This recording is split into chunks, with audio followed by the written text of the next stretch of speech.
essa parábola que Jesus contou fala muitas das vezes para mim e para você, que estamos hoje congregando numa determinada igreja e temos lá os nossos irmãos que junto conosco estão lá orando, buscando o Senhor, e por motivo, sabe lá Deus qual, ele pegou no orado, mas deixou e foi para o mundo e se perdeu.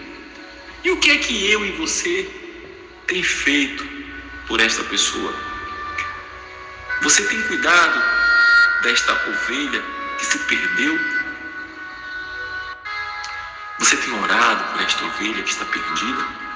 De repente aquele irmãozinho que se afastou do Evangelho, que não suportou as tribulações, as dificuldades, as lutas, as confusões desta vida e resolveu se afastar do caminho do Senhor. Você tem ido até esta pessoa? Você tem levado a palavra? Você tem cuidado das suas feridas? Você tem convidado esta pessoa para voltar de novo a trilhar o caminho do Senhor? Você tem ao menos ligado para ela? Ou você abandonou? Ou você não ligou? Ou de repente você pensa, isso não é problema meu, eu estou aqui firme, ela que corra atrás do prejuízo dela. Mas eu quero te dizer que no reino de Deus, um maior cuida do menor. O trabalho que esse pastor fez é o nosso trabalho, em cuidar desta ovelha, em buscar esta ovelha, em mobilizar, em ver o que está acontecendo com esta ovelha, para que ela volte aos caminhos do Senhor. Mas lá, em Lucas 15, 13, fala a respeito da dracma perdida. A Bíblia vai falar que uma mulher tinha 10 dracmas e ela sentiu falta de uma dracma. Crie na sua mente agora um cenário de alguém que perdeu algo dentro de casa e que começou a vasculhar para achar isso que perdeu. Ela vira o sofá, ela vira a mesa, ela puxa o guarda-roupa, ela suspende a cama, enfim, ela bagunça a casa toda até achar essa dracma perdida. Mas ela encontrou essa dracma perdida. Mas a alegria no coração dela foi tão grande, foi tão enorme, que ela chamou a sua vizinha para se alegrar e dizer: encontrei a minha dracma perdida. Trazendo para o mundo espiritual, para a sua vida. Quantas pessoas estão caminhando conosco na fé? Pode ser um amigo, um irmão, um parente, um vizinho, alguém próximo de nós, e que há muito tempo se perdeu, estando dentro de casa, estando na igreja, mas perdeu o primeiro amor. Já não mais vive uma vida contrita com Deus como vivia no passado. Já não mais busca o Espírito Santo. Já não mais ora. Já não tem mais uma comunhão com Deus. Já vive por viver. Ela muitas das vezes interpreta um papel. Para ela é até difícil fazer isso. Ela faz com que todos acreditem que ela está firme, mas ela está perdida. Esta dracma está perdida dentro de casa, está dentro da igreja, mas não está mais no Senhor. Está inserida no corpo de Cristo, mas não faz mais parte de Cristo. Mas aí uma pessoa corajosa, mas aí uma mulher destemida, ela percebe que algo está faltando e que foi perdido ali dentro. Ela resolve ir em busca. Ela resolve buscar o que perdeu.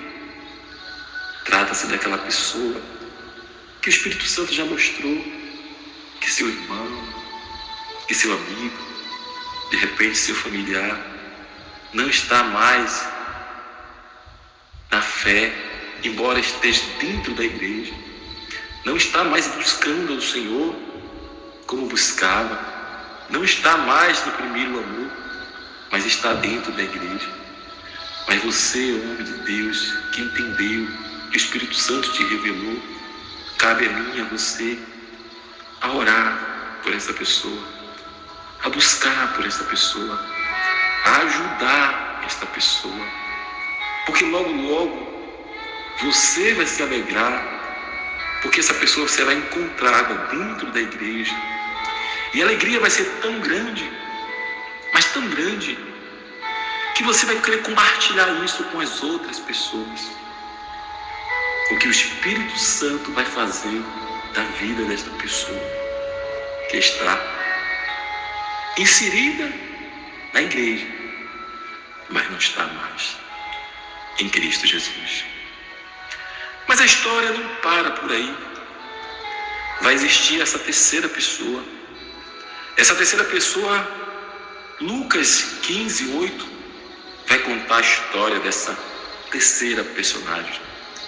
A Bíblia vai contar a história de um jovem que, talvez cansado de estar ali com seu pai, todos os dias na labuta, vivendo a sua vida, de repente a vida dele se tornou algo mecânico, todo dia a mesma coisa. E ele, de uma forma muito decidida, ele chega para o pai e diz: pai, eu quero o que me cabe como herança, porque eu vou me embora. O pai certamente tentou convencer de ele não sair, mas não podendo fazer muita coisa, deixou ele ir.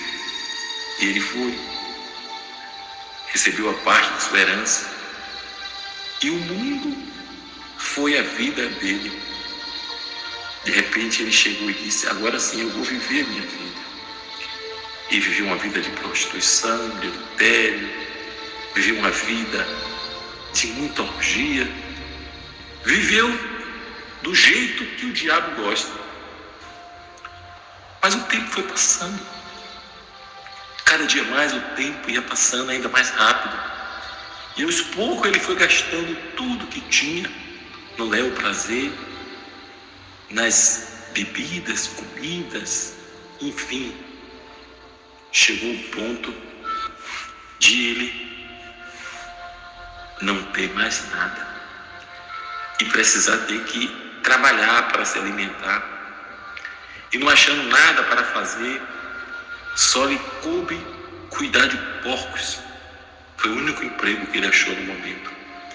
E ali ele cuidando de porcos, a Bíblia vai dizer que ele lembrou de seu pai. E ele disse: levantar-me-ei e irei ter com meu pai. E irei falar com ele: pai, pequei contra o céu e contra ti, já não sou digno mais de ser o teu filho. Me aceite, ainda que seja um empregado. Ele tomou essa decisão de fazer isso, porque ele não suportava mais viver aquela vida. Ele já estava com vontade de comer as bolotas que ele dava aos porcos. Ele já estava sentindo vontade de se alimentar daquilo que não aguentava mais de fome. E como ele pensou, ele fez, e foi até o seu pai. E a Bíblia vai dizer que ainda antes de chegar, o seu pai viu de longe e com os braços abertos esperou ele chegar. E o pai não perguntou nada, recebeu de braços abertos, mandou matar um bezerro, colocou anel no seu dedo, tirou aquelas vestes sujas e colocou vestes novas e fez uma festa. E quando ele ia se explicar, o pai não quis saber. O pai simplesmente: te perdoo, meu filho. Mas o irmão mais velho ficou chateado e falou com o pai: pai, há tanto tempo eu te sirvo nunca lhe faltei. E esse aí fez o que fez. E quando volta, o Senhor recebe ele desta forma. Para mim, tu nunca me deste sequer um garrote. E o pai disse: filho, você tem tudo aqui. Se você não fez, foi porque você não quis. Mas entenda, seu filho estava morto. Mas agora ele reviveu. O que essa palavra quer dizer aos nossos dias atuais? Quantas vezes nós estamos diante de pessoas que se afastaram dos caminhos do Senhor, e quando estava com Cristo, ela recebeu paz, muitas prosperaram, recebeu vida, saúde, recebeu tudo do Senhor, mas abandonou o Pai e hoje se encontra na sarjeta, muitas delas doentes, muitos sem paz, sem prosperidade, sem nada. E muitas das vezes se arrependeu, está voltando. Mas muitos de nós somos como aquele filho, aquele outro filho que ficou enciumado, não aceitou e começa a falar: mas esse daí não merece, ele não é digno, porque ele abandonou o Senhor, ele não fez nada para merecer. Enquanto a gente poderia estar ajudando, a gente às vezes somos o primeiro a pisar nessa pessoa. Quantas pessoas poderiam estar na presença de Deus, mas falta um convite nosso a fazer a ela. Às vezes nós o criticamos, nós julgamos, nós não aceitamos. Muitos de nós, às vezes, até não falamos com essa pessoa porque se afastou dos caminhos do Senhor. Somos como um crente que não tem maturidade, não entende que o mundo espiritual é cruel e que se nós dermos apenas uma brecha, se afastamos do caminho do Senhor, porque a palavra de Deus vai dizer: aquele que está de pé, cuide-se para que não caia.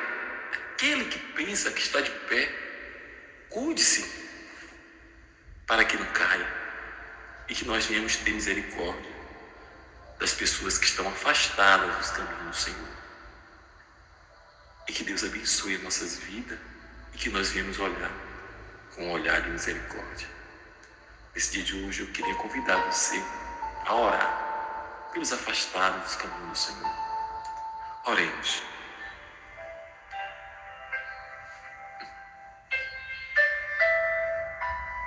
Senhor, meu Deus e meu Pai,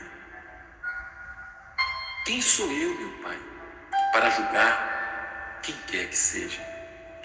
Quem sou eu para criticar quem quer que seja?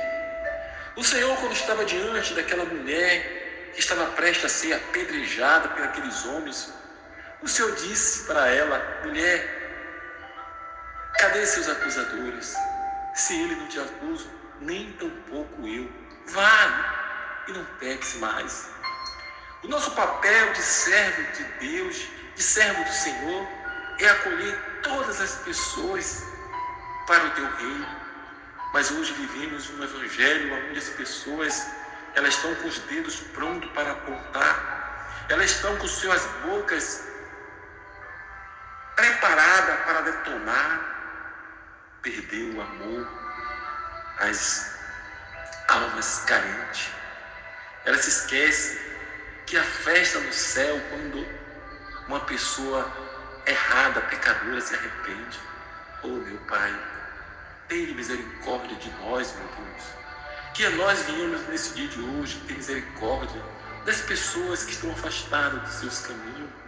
Porque nós precisamos entender e ter discernimento, ter sabedoria, ter maturidade o suficiente para saber que até nós podemos cair, como muitos já caímos no passado, através do pecado de prostituição, um pecado de blasfêmia, um pecado que muitas das vezes veio sobre nossas vidas e nós não estávamos firmes na fé, ou estava disperso, ou estava vacilando e caiu. E às vezes a gente não quer compreender quando essa pessoa cai, quando essa pessoa se afasta. E que nesse dia de hoje o Senhor venha ter misericórdia do teu povo. E que o Senhor venha nos dar sabedoria e entendimento para que nós venhamos orar, que nós venhamos trancar nossa boca, coloca um guarda na nossa língua, para que nós não venhamos falar dessas pessoas que estão afastadas dos teus caminhos. Porque, meu Deus, se nós não cuidarmos das nossas vidas, nós podemos também se afastar do Senhor. Quando eu me lembro de apóstolo Paulo que disse: Demas me abandonou. Demas, ele estava junto com o apóstolo Paulo, mas ele não suportou talvez as dificuldades, as lutas, e ele abandonou a Paulo. Quando eu me lembro também, Senhor, de Asaf, quando ele falou que quase que ele sente inveja dos ímpios que prosperavam, até que ele entrou no Santo dos Santos. Quando ele entrou diante da tua presença, ele entendeu que o Senhor era o suficiente na vida dele. Então, meu Deus, nós entendemos que somos falhos, nós entendemos que podemos falhar. Às vezes é fácil a gente criticar a mulher de Ló quando ela olhou para trás e dizemos: poxa, mas Jesus disse